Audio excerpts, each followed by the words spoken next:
இலங்கை கடற்றொழிலாளர்களை பொருளாதார நெருக்கடிக்குள் தள்ள வேண்டாம். கஜேந்திரகுமார் எம்பி கோரிக்கை. சுங்கத்தில் காணப்படும் முறைகேடுகளை அகற்ற சட்டங்களை கடுமையாக்க வேண்டும். ஜனாதிபதி தெரிவிப்பு. மனித நுகர்வுக்கு பொருத்தமற்ற தரமற்ற தேங்காய் எண்ணெய் விற்பனை. வர்த்தக அமைச்சர் தெரிவிப்பு.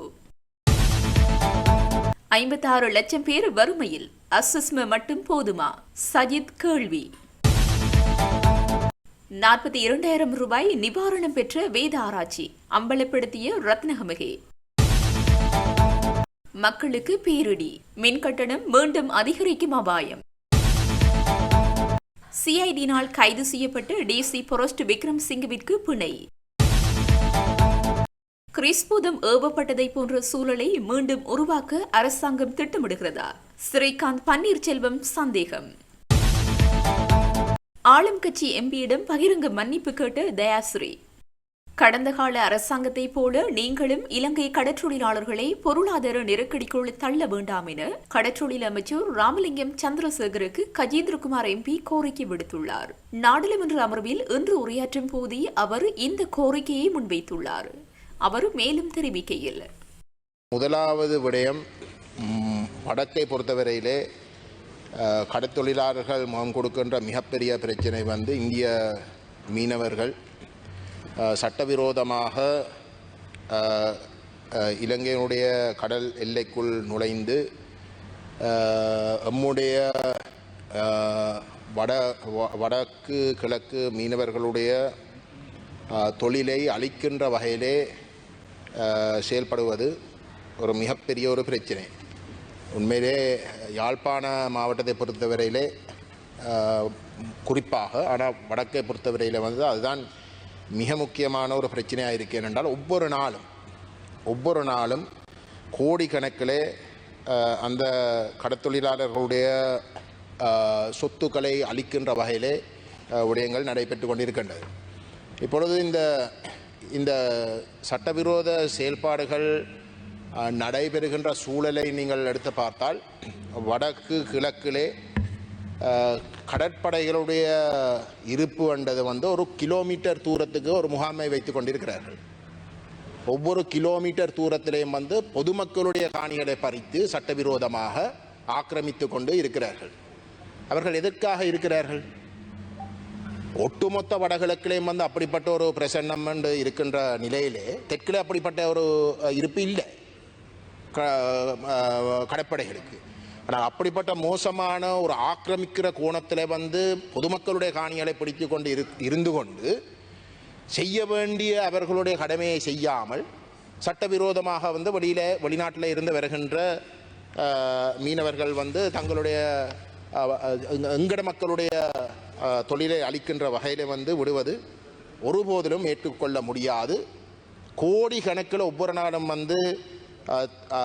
சொத்துகள் அளிக்கப்படுகின்ற பொழுது உங்களுடைய அமைச்சு மிக முக்கியமாக அவர்களுக்கு முழுமையாக காம்பன்சேஷன் கட்டணும் என்று நான் கேட்டுக்கொள்ள விரும்புகின்றேன். இதுக்கு முதல் இருந்த அரசாங்கங்கள் அதை பற்றி அக்கறையை செலுத்த இல்லை என்றால், எங்களை பொறுத்தவரையில் ஒரு தமிழ் அமைச்சராக வச்சுக்கொண்டு ஒரு இனவாத கோணத்தில் அவர்கள் செயல்பட்டபடியால் அந்த மக்களுடைய, அதுவும் விசேஷமாக வடகிழக்கை பொறுத்தவரையில் கடற்தொழிலண்டா பொருளாதாரத்திலே ஒரு மையம், அதை திட்டமிட்டு அழிக்கிறதுக்கு தான் இதுக்கு முதல் இருந்த அரசாங்கங்கள் செயல்பட்ட அந்த குற்றச்சாட்டை நாங்கள் பகிரங்கமாக முன்வைக்கிறோம். உங்களுடைய அரசாங்கம் அப்படி இனவாத கோணத்தில் செயல்படாத ஒரு அரசாங்கம் என்று சொல்லிக் கொண்டிருக்கின்ற இடத்திலே உங்களுடைய அமைச்சு அந்த மக்களுக்கு நஷ்டஈடை வழங்குவதற்கு நிச்சயமாக முன்வர வேண்டும்.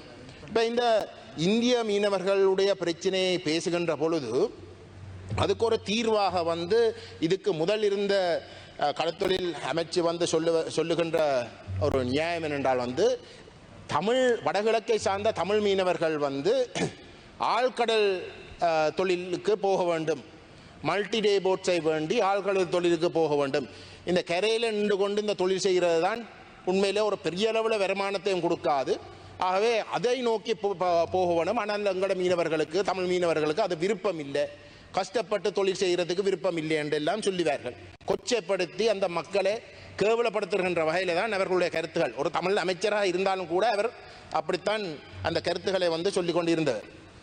ஆனால் இன்றைக்கு வரைக்கும் உண்மையிலே வடகிழக்கு மீனவர்கள் விசேஷமாக வடக்கை சார்ந்த கடற்தொழிலாளர்களுக்கு இந்த ஆழ்கடல் தொழில் செய்கிற நோக்கம் உண்மையிலே அரசாங்கத்துக்கு இருந்தால் அந்த மக்கள் கிட்டத்தட்ட 30-35 வருஷம் தொழில் செய்ய முடியாத அளவுக்கு நிலைமையில் பாரதூரமாக இருந்த காலகட்டத்தில் தடை செய்யப்பட்ட போர்க்காலத்தில் தொழில் செய்கிறதுக்கு தடை. அப்படிப்பட்ட ஒரு காலகட்டத்தில் இன்றைக்கு தலை தூக்குறதுக்கு பார்க்கின்ற இந்த சூழலில் அந்த மக்களுக்கு கணிசமான ஃபைனான்சியல் ரெசிஸ்டன்ஸ் செய்திருக்கணும், உதவிகள் கொடுத்திருக்கணும். ஒரு ஒரு ஒரு மல்டிடே போட் ஒன்று வேண்டுவதென்றால் ஆக குறைஞ்ச எனக்கு தெரிஞ்ச அளவுக்கு 2.5 கோடி ரூபாயாவது முதலீடு செய்ய வேண்டி இருக்கின்றது. அந்த மக்களுக்கு அப்படிப்பட்ட ஒரு முதலீடு செய்ய முடியாத ஒரு நிலையிலே இருக்கிறார்கள். ஆகவே உதவிகளை பற்றி சும்மா கதைக்கிறதுல ஒரு பிரயோசனம் இல்லை. அமைச்சர், நீங்களாவது இந்த விடயத்தை கருத்தில் கொண்டு அந்த மக்களுடைய உண்மையான நிலைமைகளை கருத்தில் கொண்டு தலையிட்டு அவர்களுக்கு தேவைப்படுகின்ற பொருளாதார உதவிகளை இலவசமாக செய்து கொடுப்பதற்கு ஆரம்ப கட்டத்தில் இப்பதான் போர் முடிஞ்சு தலை தூக்குறதுக்கு பார்த்து கொண்டிருக்கின்ற அந்த மக்களுக்கு அந்த உதவிகளை செய்து கொடுப்பதற்கு நீங்களாவது முன்வரணும். அதுவும் யாழ்ப்பாண எம்பி என்று சொல்லிக்கொண்டு இருக்கிறீர்கள், நாங்கள் வரவேற்கிறோம். நீங்களாவது அந்த உதவிகளை கட்டாயம் செய்ய வேணும். அல்லது உங்களுடைய அரசாங்கமும் கடந்த காலங்களிலே அந்த மக்களை திட்டமிட்டு ஒரு பொருளாதார நெருக்கடிக்குள் தள்ளுறதுக்கு செயல்பட்ட அரசாங்கங்களைப் போலதான் இருக்கும் என்ற ஒரு முடிவுக்கு நாங்கள் வர வேண்டி வரும். தயவு செய்து உங்களுடைய தலைமையிலேயாவது அதை நீங்கள் செய்து கொடுக்கணும். மயிலட்டி துறைமுகம் காலத்திற்கேற்ற நிறுவன கட்டமைப்பை உருவாக்க இலங்கை சுங்கத்திற்குள் கட்டமைப்பு ரீதியான மறுசீரமைப்புகள் மேற்கொள்ளப்படும் என்று ஜனாதிபதி அனுரகுமார திசாநாயக்க தெரிவித்தார். 2025 வரவு செலவு திட்டம் மற்றும் நிறுவன மறுசீரமைப்பு தொடர்பாக இலங்கை சுங்கத்தின் உயர் அதிகாரிகளுடன் இன்று ஜனாதிபதி செயலகத்தில் நடைபெற்ற கலந்துரையாடலின் போது ஜனாதிபதி இவ்வாறு தெரிவித்தார். சுங்கத்தின் செயற்திறனின்மை, மோசடி, ஊழல் மற்றும் பொதுமக்களிடையே காணப்படும் அதிருப்தி குறித்தும் இதன்போது கலந்துரையாடப்பட்டது. இதற்கு தீர்வாக திணைக்கள செயற்பாடுகளை விரைவுபடுத்த புதிய தொழில்நுட்பத்தை பயன்படுத்தி சேவைகளை சிறப்பாக வழங்குவதற்கான திட்டங்கள் குறித்தும் கவனம் செலுத்தப்பட்டது. திணைக்களத்திற்கான புதிய மறுசீரமைப்பு திட்டங்கள் குறித்து இதன்போது கலந்துரையாடப்பட்டதுடன் இலங்கை சுங்கத்தில் காணப்படும் முறைகேடுகளை அகற்ற கடுமையான சட்டங்களை வகுக்குமாறு ஜனாதிபதி அதிகாரிகளுக்கு பணிப்புரை விடுத்தார். மனிதவள முகாமைத்துவம், புதிய ஆட்சேர்ப்பு மற்றும் உட்கட்டமைப்பு வசதிகள் அபிவிருத்தியை துரிதப்படுத்துவது குறித்தும் இதன்போது ஜனாதிபதி அதிகாரிகளின் கவனத்திற்கு கொண்டு வந்தார். கடந்த ஆண்டு சுங்கமடைந்த வருமான இலக்குகளை ஜனாதிபதி பாராட்டியதுடன் இந்த வருட வருமான இலக்கை அடைய சுங்க திணைக்களம் எடுக்க வேண்டிய நடவடிக்கைகள் குறித்தும் இக்கலந்துரையாடலில் கவனம் செலுத்தப்பட்டது. டேசி பாரஸ்ட் விக்ரம்சிங்கே பிணையில் விடுவிக்கப்பட்டுள்ளார். நிதி தூய்தாக்கல் சட்டத்தின் கீழ் முன்னெடுக்கப்படும் விசாரணைகள் தொடர்பில் வாக்குமூலம் வழங்குவதற்காக இன்று காலை குற்ற புலனாய்வு திணைக்களத்திற்கு சென்றிருந்த சந்தர்ப்பத்தில் அவர் கைது செய்யப்பட்டார். இந்த விசாரணை தொடர்பில் இதற்கு முன்னர் ஜோஷித ராஜபக்ச கைது செய்யப்பட்டு விளக்கமறியலில் வைக்கப்பட்டிருந்தார். மனித நுகர்வுக்கு பொருத்தமற்ற அசுத்தமான தேங்காய் எண்ணெய் உள்ளூர் சந்தையில் நுழைந்துள்ளதாக வர்த்தக அமைச்சர் வசந்த சமரசிங்க இன்று பாராளுமன்றத்தில் தெரிவித்தார். சுத்திகரிக்கப்படாத தேங்காய் எண்ணெயை பெற்று உள்ளூர் சந்தையில் விற்பனை செய்வதில் இறக்குமதியாளர்கள் ஈடுபட்டுள்ளனர் என்று பாராளுமன்ற உறுப்பினர் சமிந்த விஜயசிறி சபையில் எழுப்பிய கேள்விக்கு பதிலளித்த அமைச்சர் இதனை கூறினார். சில இறக்குமதி நிறுவனங்கள் கணிசமான வருவாய் ஈட்டிய பின்னர் 11 மாதங்களில் செயற்படாமல் போய்விட்டன என்று அமைச்சர் தெரிவித்தார். நுகர்வோர் பாதுகாப்பு சட்டம் திருத்தப்படும் என்றும் மோசடிகளை தடுக்க வலுவான விதிகள் மற்றும் விதிமுறைகள் கொண்டுவரப்படும் என்றும் அவர் கூறினார். கடற்றொழிலாளர்களுக்கு 150 ரூபாய் எரிபொருள் நிவாரணம் வழங்குவதாக குறிப்பிட்டீர்கள். ஆனால் அதை வழங்கினீர்களா என பாராளுமன்ற உறுப்பினர் திலீப் வேதாராச்சி பாராளுமன்றத்தில் ஆளும் கட்சியை நோக்கி கேள்வி எழுப்பியிருந்தார். இதற்கு பதிலளித்த ஆளும் கட்சி உறுப்பினர் ரத்னஹமகே, 150 ரூபாய் நிவாரணம் வழங்குவதாக நாங்கள் எங்கும் குறிப்பிடவில்லை. கடற்றொழிலாளர்களுக்கு நாங்கள் டீசல் 1 லிட்டருக்கு 25 ரூபாய் வீதம் கல உரிமையாளர்களுக்கு வழங்கியிருக்கின்றோம். அதில் இருக்கின்ற மட்டுப்பாடு 3 லட்சம் ரூபாய். ஒரு கடற்பயணத்திற்கு உயர்ந்தபட்சம் 3 லட்சம் ரூபாய் அளவில் வழங்கப்பட்டிருக்கிறது. சிறிய கலங்களுக்கு 39 ரூபாய் அளவில் வழங்கப்பட்டிருக்கிறது. கௌரவ உறுப்பினர் வேதாராய்ச்சி அவர்களே, உங்களுக்கும் வழங்கப்பட்டிருக்கிறது. உங்களது வங்கிக் கணக்கில் 42,400 ரூபாய் வைப்பு செய்யப்பட்டிருக்கிறது. உங்களது படகுகளுக்கும் வழங்கப்பட்டிருக்கிறது. இல்லை என்று உங்களால் குறிப்பிட முடியுமா? நீங்களும் இதனை பெற்றிருக்கிறீர்கள். முன்னாள் பிரதி அமைச்சர், ராஜாங்க அமைச்சர் இருவரும் நிவாரணத்தை பெற்றிருக்கின்றனர். நிவாரணத்தை பெற்றுக்கொண்டு இல்லை என்று குறிப்பிடுகிறார். இது இழிவானதொரு விடயம் என தெரிவித்தார்.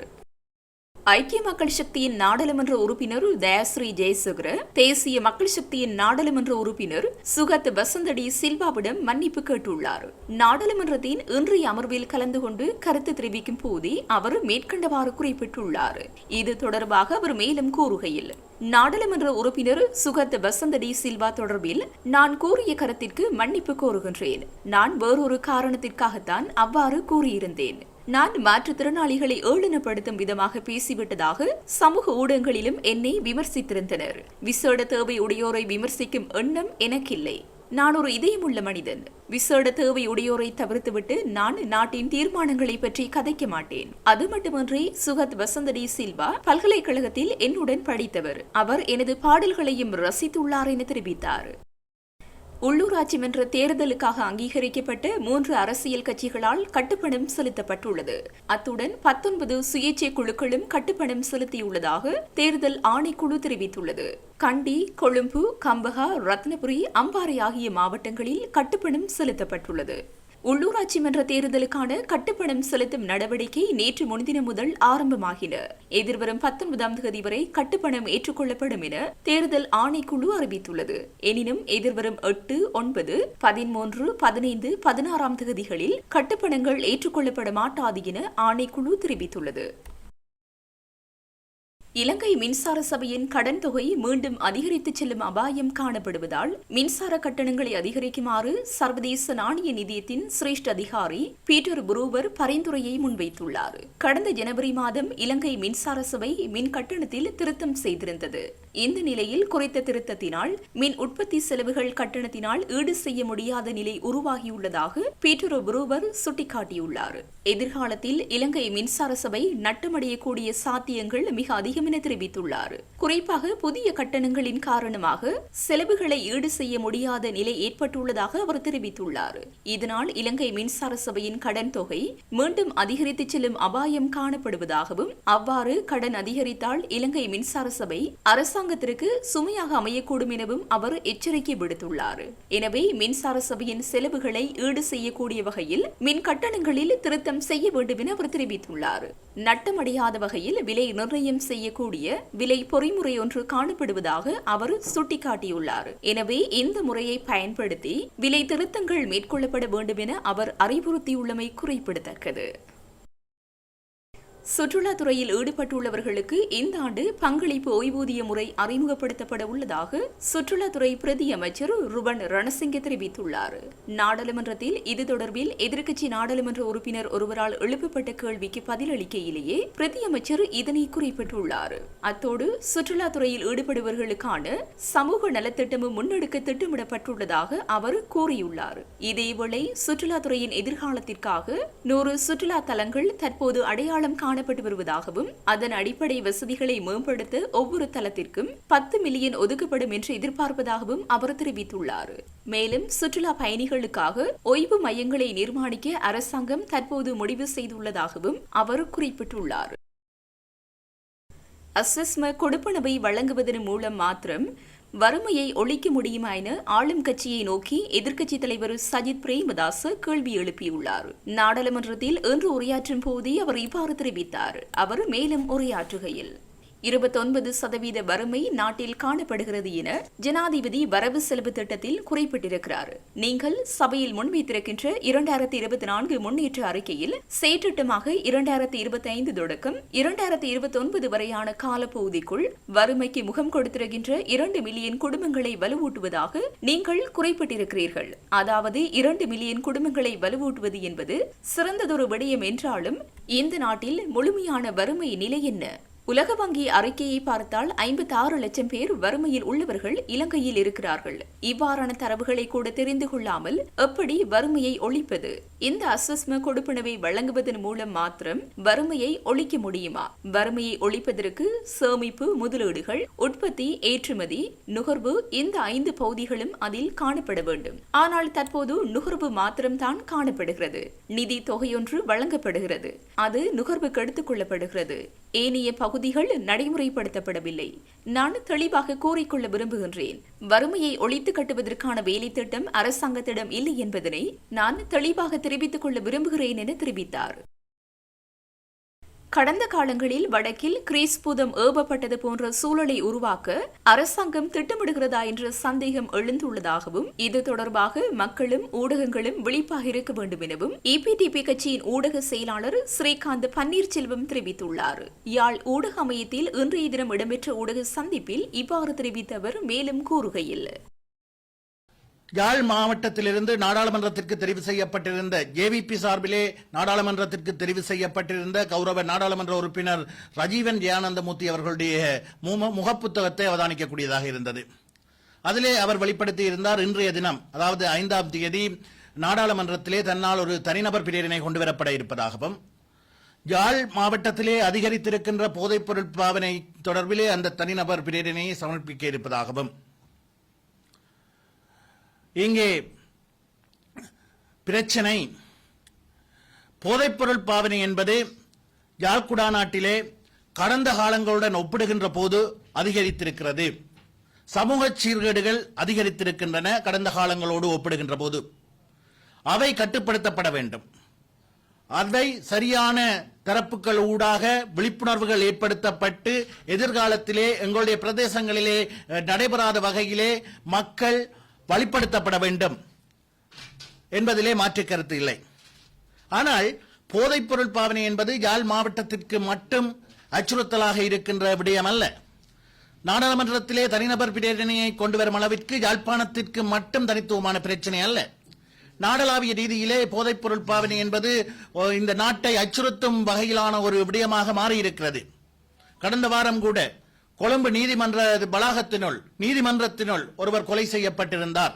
அதைவிட இந்த வருடம் பிறந்ததிலிருந்து 2025ஆம் ஆண்டு பிறந்ததிலிருந்து கடந்த 2.5 மாதங்கள் அல்ல 2 மாதங்களிலே சுமார் 20 பேர் வரையிலே கொலை செய்யப்பட்டிருக்கிறார்கள்.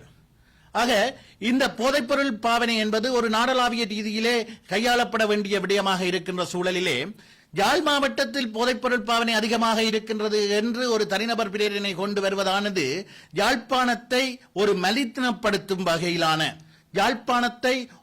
யாழ்ப்பாணத்துடைய கௌரவத்தை மலினப்படுத்தும் வகையிலான ஒரு அரசியல் நிகழ்ச்சி நிரலின் ஒரு கட்டமோ என்ற சந்தேகம் எங்களுக்கு ஏற்படுகிறது. கடந்த காலங்களில் கூட கடற்தொழில் அமைச்சராக தற்போது இருக்கக்கூடிய கௌரவ சந்திரசேகரன் அவர்கள் பல்வேறு விடயங்களை வெளிப்படுத்தி இருந்தார்.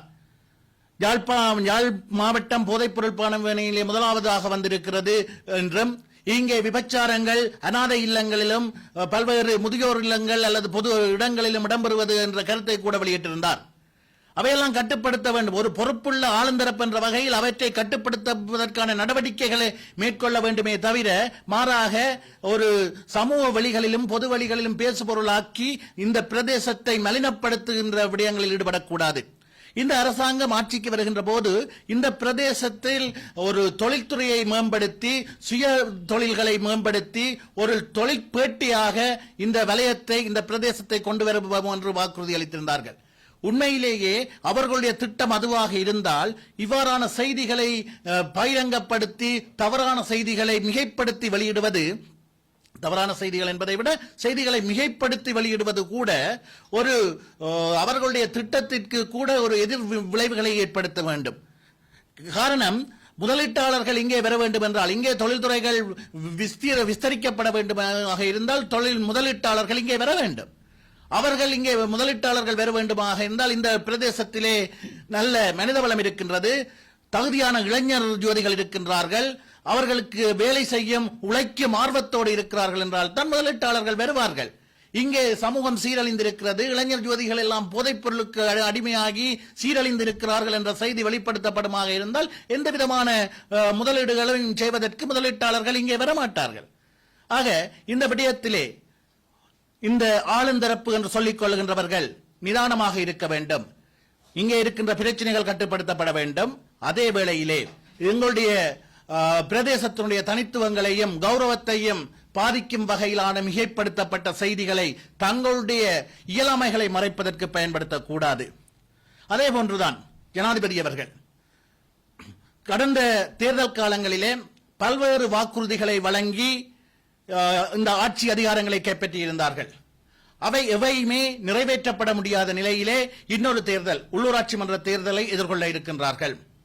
குறிப்பாக எங்களுடைய பிரதேசம் அல்லது எங்களுடைய மக்களுடைய எதிர்பார்ப்புகள் என்று பார்த்தால் கூட காணிகள் விடுவிக்கப்படும், அரசியல் கைதிகள் விடுதலை செய்யப்படுவார்கள், காணாமலாக்கப்பட்டோர் பிரச்சனைக்கு தீர்வு காணப்படும், அதே போன்று பயங்கரவாத தடை சட்டம் நீக்கப்படும் என்றெல்லாம் உத்தரவாதம் அளிக்கப்பட்டது.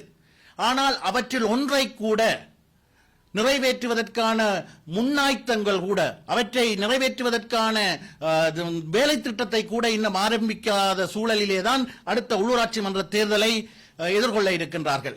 இந்த நிலையிலே கடந்த வாரம் நாடாளுமன்றத்திலே பாதுகாப்பு அமைச்சு தொடர்பான விவாதத்திலே கலந்து கொண்டு உரையாற்றியிருந்த ஜனாதிபதி அவர்கள் ஒரு விடயத்தை சொல்லியிருந்தார். தற்போது தென்னிலங்கையிலே காணப்படுகின்ற போதைப்பொருள் சார்ந்த கொலைகள், ஆயுத பிரயோகங்கள் எதிர்காலத்திலே கிழக்கு வடக்கு பிரதேசங்களிலும் விஸ்தரிக்கப்படுவதற்கான சூழல் காணப்படுவதாக அவர் சொல்லியிருந்தார். அவர் ஒருவேளை ஏன் பயங்கரவாத தடை சட்டம் நீக்கப்படவில்லை என்பதை நியாயப்படுத்துவதற்காக கூட அதனை சொல்லியிருக்கலாம். அவர் சொல்லி சில வாரங்களில் சில நாட்களிலே கிழக்கு மாகாணத்திலே வாள்வெட்டு சம்பவங்கள் இடம்பெற்றிருக்கின்றன. இது தொடர்பிலே நேற்று கிழக்கு மாகாண அல்லது மட்டக்களப்பு மாவட்ட நாடாளுமன்ற உறுப்பினர் கௌரவ சாணக்கியன் கூட நாடாளுமன்றத்திலே சுட்டிக்காட்டியிருந்தார். இவற்றையெல்லாம் வைத்து பார்க்கின்ற போது எங்களுக்கு பலமான சந்தேகம் ஏற்படுகிறது. வடக்கு மாகாணத்திலும் எங்களுடைய யாழ் மாவட்டத்தை அடிப்படையாக கொண்ட பிரதேசங்களிலும் கடந்த காலங்களிலே கிரீஸ் பூதங்கள் கதைகள் அரங்கேற்றப்பட்டது போன்று ஏதாவது விபரீதங்களை உருவாக்குவதற்கான சமிக்கையாக அல்லது அவ்வாறான சம்பவங்கள் நடந்து விடுமோ என்ற அச்சம் எங்கள் மத்தியிலே காணப்படுகிறது. எனவே இந்த விடயத்தில் நாங்கள் நிதானமாக இருக்க வேண்டும், மக்கள் புரிந்து கொள்ள வேண்டும். குறிப்பாக என்ன நடக்கின்றது, அழகு வார்த்தைகளாலும் ஒரு கவர்ச்சி மிகு உரைகளாலும் சொல்லப்படுகின்ற விடயங்கள் யதார்த்தமானவை அல்ல என்பதை புரிந்து கொள்ள வேண்டும். சரியான விடயங்கள் நடைபெற்ற சொல்லப்பட்டால் அவை நடைமுறைப்படுத்தப்பட்டால் அதை கட்டாயமாக வரவேற்க வேண்டும். ஆனால் நடக்கின்ற விடயங்கள் அவ்வாறானதாக இல்லை. மக்களை ஏமாற்றுகின்ற அல்லது தங்களுடைய இயலாமைகளை நியாயப்படுத்துவதற்கான முஸ்தீபுகளாகவே அமைந்திருக்கின்றன. இது தொடர்பிலே மக்கள் அவதானமாக இருக்க வேண்டும். குறிப்பாக ஊடகங்கள் உள்ளூராட்சி மன்ற தேர்தல் நெருங்கி வருகின்ற நிலையில் உண்மைகளை மக்கள் மத்தியில் எடுத்துச் செல்ல வேண்டும் என்பதுதான் எங்களுடைய எதிர்பார்ப்பாக இருக்கின்றது. யாழ்ப்பாணம் மருதடி வீதியில் உள்ள வீடொன்றிலிருந்து இன்று ஆணொருவர் சடலமாக மீட்கப்பட்டுள்ளார். 41 வயதுடைய நபரை சடலமாக மீட்கப்பட்டுள்ளார். சடலமாக மீட்கப்பட்டவர் குடும்ப பிரச்சினை காரணமாக தனது வீட்டில் தனிமையில் வாழ்ந்து வந்துள்ளதாக போலீஸ் விசாரணையில் தெரிய வந்துள்ளது. சடலம் உடற்கூற்று பரிசோதனைக்காக யாழ் போதனா வைத்தியசாலையின் பிரேத அறையில் வைக்கப்பட்டுள்ளது. யாழ்ப்பாண போலீசார் மேலதிக விசாரணைகளை முன்னெடுத்து வருகின்றனர். மித்தனிய முக்கொலை சம்பவத்தின் துப்பாக்கிதாரை கைது செய்யப்பட்டுள்ளார். வீரகட்டிய பகுதியைச் சேர்ந்த கஜா என அழைக்கப்படும் அருண விதானகமகே மற்றும் அவரது 8 வயது மகள் 9 வயது மகன் ஆகியோர் துப்பாக்கிச் சூட்டுக்கு இலக்காகி பலியாகினர். வீரகட்டிய மித்தனிய பகுதியில் உந்துருளியில் பயணித்துக் கொண்டிருந்த போதே இந்த துப்பாக்கிச் சூடு நடத்தப்பட்டது. உந்துருளியில் பயணித்த அடையாளம் தெரியாத இருவர் இந்த துப்பாக்கிச் சூட்டு சம்பவத்தை நடத்தியுள்ளதாக தெரிவிக்கப்படுகிறது. இந்த துப்பாக்கிச் சூட்டு சம்பவம் தொடர்பில் இதுவரை 8 கைது செய்யப்பட்டுள்ளனர். வீதி விபத்துகளை கட்டுப்படுத்தும் நோக்கில் அமெரிக்காவில் தயாரிக்கப்பட்ட புதிய தொழில்நுட்பத்துடன் கூடிய ஸ்பீட் கன் உபகரணம் போலீசாருக்கு வழங்கப்பட்டுள்ளன. இரவு நேரத்தில் இந்த உபகரணத்தை வெற்றிகரமாக பயன்படுத்த முடியும் எனவும் இதன்போது பதிவு செய்யப்படும் காணொளியை நீதிமன்றத்தில் வழக்கின் போது சாட்சியமாக பயன்படுத்த முடியும் எனவும் வாகன போக்குவரத்து கட்டுப்பாடு மற்றும் வீதி பாதுகாப்புக்கு பொறுப்பான பணிப்பாளர் சிரேஷ்ட போலீஸ் அத்தியட்சகர் மனோஜ் ரணகல தெரிவித்தார். இது தொடர்பில் அவர் மேலும் தெரிவித்ததாவது: நாட்டில் இந்த வருடத்தின் பிப்ரவரி 25ஆம் தேதி வரையான காலப்பகுதியில் வாகன விபத்துகளால் 341 பேர் உயிரிழந்துள்ளனர். குறிப்பாக நாளொன்றுக்கு 8 முதல் 10 பேர் வரை விபத்துகளினால் உயிரிழப்பதாக தகவல்கள் குறிப்பிடுகின்றன. வீதி விபத்துகள் ஏற்பட பிரதான காரணம் அதிவேகமாகும். எனவே வீதி விபத்துகளை கட்டுப்படுத்தும் நோக்கில் இந்த நடவடிக்கை மேற்கொள்ளப்பட்டுள்ளது. அமெரிக்காவில் தயாரிக்கப்பட்ட புதிய தொழில்நுட்பத்துடன் கூடிய ஸ்பீட் கன் போலீசாருக்கு வழங்கப்பட்டுள்ளது. இதற்கு முன்னரும் நாட்டில் இவ்வாறான உபகரணங்கள் பயன்படுத்தப்பட்டுள்ளன. எனினும் இவை அதிநவீன தொழில்நுட்பங்களை பயன்படுத்தி தயாரிக்கப்பட்டுள்ளது. இரவு நேரத்தில் இந்த உபகரணத்தை வெற்றிகரமாக பயன்படுத்த முடியும். 1200 கிலோமீட்டர் தூரத்தில் வேகமாக வரும் வாகனங்களின் வேகத்தை இதன் மூலம் கண்டறியலாம். இதன்போது பதிவு செய்யப்படும் காணொளியை நீதிமன்றத்தில் வழக்கின் போது சான்றாக பயன்படுத்த முடியும். இதன் மூலம் வாகனம் செலுத்தப்பட்ட வேகம், சாரதியின் புகைப்படம் மற்றும் வாகனங்களின் இலக்கு தகடுகள் உள்ளிட்ட பல தகவல்களை பெற்றுக்கொள்ள முடியும். எனவே தவறிழைக்கும் தரப்பினர் சட்டத்திலிருந்து தப்பிக்க முடியாது. தற்போது 30 ஸ்பீட் கன்கள் போலீசாருக்கு வழங்கப்பட்டுள்ளதுடன் அவை அதிக வீதி விபத்துகள் பதிவாகும் போலீஸ் போக்குவரத்து பிரிவுகளுக்கு ஒப்படைக்கப்பட்டுள்ளன. மேலும் 15 உபகரணங்கள் இறக்குமதி செய்யப்பட உள்ளன. ஒட்டுமொத்தமாக 45 போலீஸ் போக்குவரத்து பிரிவுகளுக்கு இவை வழங்கப்பட உள்ளன. இந்த உபகரணம் ஒன்றுக்காக அரசாங்கத்தினால் 33 லட்சம் ரூபாய் செலவிடப்பட்டுள்ளது என்றார்.